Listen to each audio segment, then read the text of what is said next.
Howdy y'all. Okay, here we go with the fifth commandment. Thou shalt not omit debts or liabilities from your loan application. That doesn't happen, right?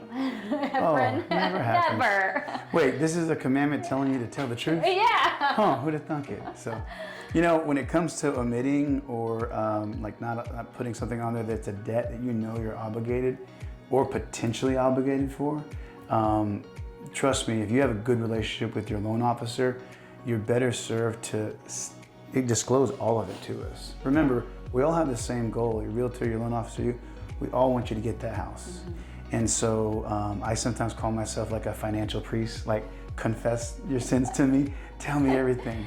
I'm not here to judge, I'm just here to like absolve you of it and move you forward. So the bar tab. Oh no, okay, just kidding. And so when we talk about that, the more we know about it, we can determine, is this something we definitely have to keep on there and add it, or do we, can we actually keep it away from the loan application?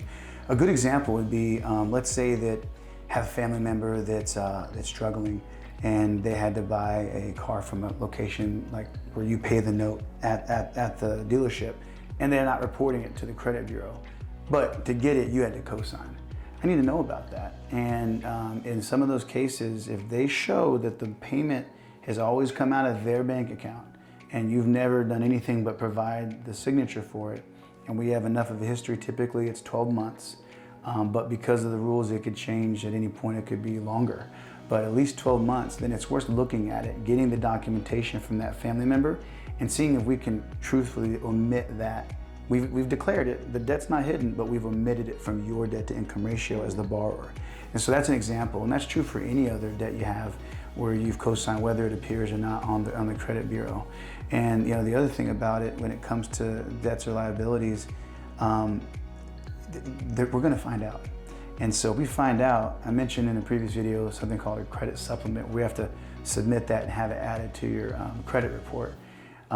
If we find that out and there's only 2 or 3 days before closing, we're gonna have to delay that closing.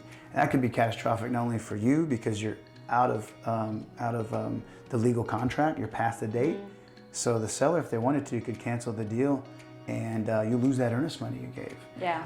And think about anyone that's moved before. Think about all the moving parts you have to coordinate when you're buying a new home and making that move.